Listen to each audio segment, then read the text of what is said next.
Akhir-akhir ini, jagat media sosial diramaikan oleh berita Rakernas Projo. Apa itu Rakernas Projo? Rakernas adalah rapat kerja nasional. Sedangkan Projo, singkatan dari Relawan Pro Jokowi, adalah organisasi kemasyarakatan pendukung Presiden Jokowi. Rakernas kelima Projo kemarin diselenggarakan di kawasan Candi Borobudur, Magelang, Jawa Tengah pada tanggal 20 hingga 22 Mei tahun 2022. Tema Rakernas kelima ini adalah Haluan Baru Projo menuju 2024. Tema ini diartikan sebagai ikhtiar untuk meneruskan kemajuan yang telah dicapai pemerintahan Presiden Jokowi dengan mencari penerus yang tepat pada Pilpres tahun 2024 mendatang. Presiden Jokowi selaku Ketua Dewan Pembina memberikan arahan untuk menentukan langkah politik Projo pada Pilpres 2024 mendatang.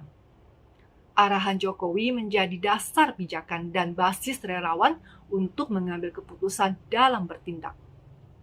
Sosok kepemimpinan Jokowi yang dinilai merakyat menjadi poin utama Projo menentukan sikap pada Pilpres tahun 2024 mendatang.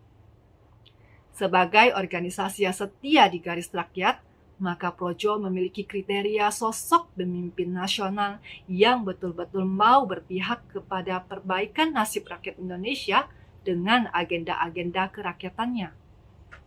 Ada hal yang menarik saat pidato pembukaan Rakernas kelima Projo ini, yang dilakukan oleh Presiden Jokowi selaku Dewan Pembina Projo di depan para pendukungnya.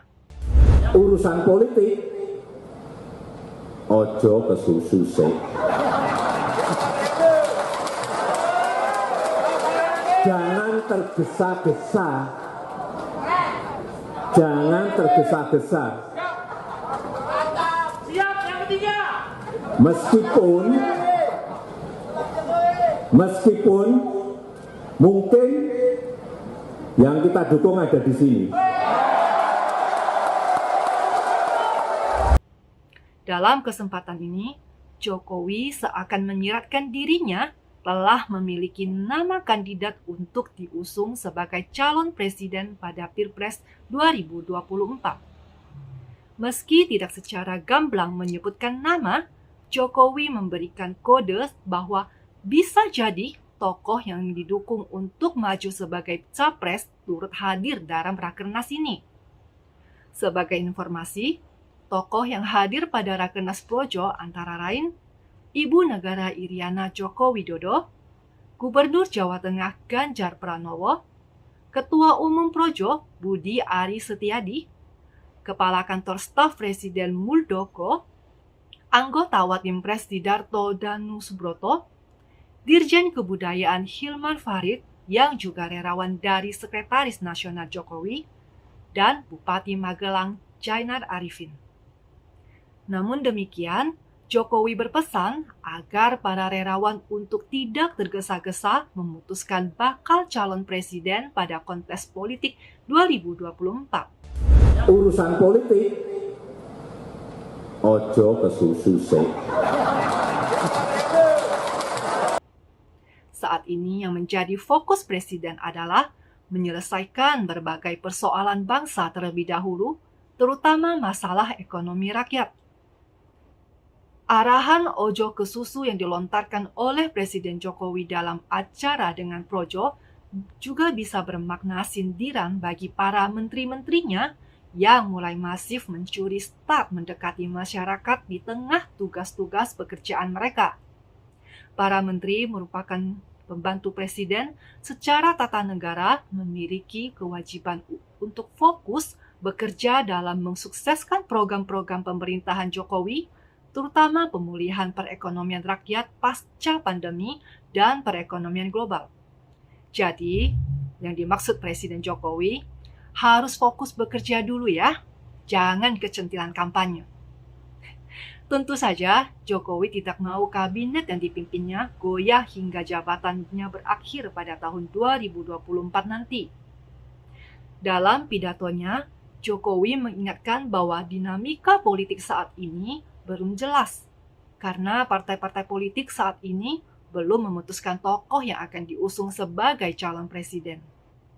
Apa yang disampaikan Jokowi di hadapan para pendukungnya sudah sejalan dengan kebijakan PDI Perjuangan.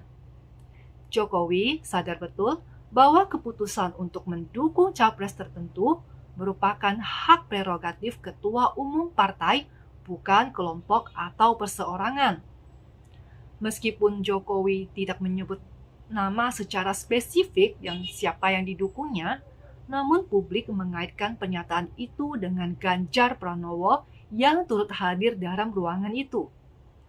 Selain itu, Ganjar memang kerap disebut-sebut sebagai salah satu sosok yang potensial sebagai calon presiden 2024. Hal lain yang menarik adalah pemilihan lokasi pelaksanaan Rakernas ke-5 Projo yang diselenggarakan di Magelang, Jawa Tengah. Sesuai dengan protokol kenegaraan, ketika ada kunjungan presiden ke suatu wilayah, maka seorang gubernur harus bisa hadir mendampingi kepala negara yang berkunjung ke wilayahnya itu. Untuk itu, Ganjar hadir mendampingi Presiden Jokowi di Rakernas Projo. Dalam politik, tidak ada yang terjadi secara kebetulan. Sebagai presiden yang sudah memimpin 2 periode, tentunya Jokowi ingin ada legasi yang diteruskan kepada calon presiden mendatang. Tentunya beliau memiliki kriteria tersendiri dalam mencari tokoh yang mampu meneruskan program-program kerja yang telah ia rintis selama ini. Dalam kesempatan ini, Jokowi melempar bola panas kepada para relawan, publik, dan bahkan kepada partai-partai politik bahwa di sini ada loh seorang tokoh yang memiliki elektabilitas tinggi dan dukungan besar relawan.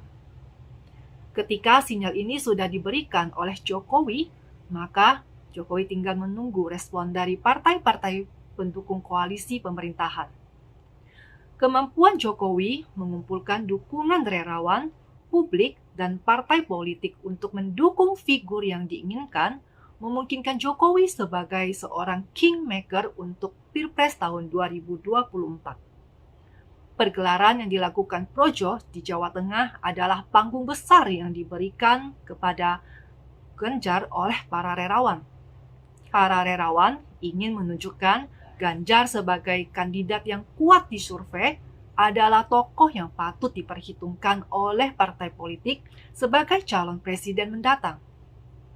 Pada Pilpres tahun 2024 mendatang, akan ada kompetisi di antara tokoh-tokoh yang kuat di survei, tetapi tidak cukup kuat untuk mendapatkan tiket capres di partainya sendiri.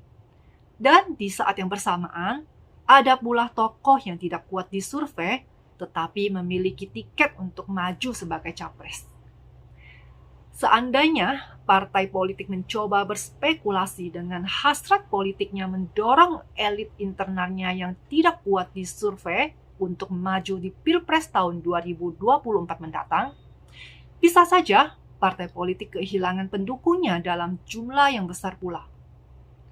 Seperti kita ketahui, konstitusi di Indonesia untuk mengusung calon presiden itu harus memiliki kendaraan politik. Dalam hal ini adalah partai politik. Sedangkan besarnya dukungan relawan kepada seorang tokoh ibaratnya adalah bensin dalam memenangkan Pilpres tahun 2024. Namun sayang, bensin tidak ada artinya jika tidak ada kendaraannya. Begitu pula sebaliknya. Saya Yanti, undur diri.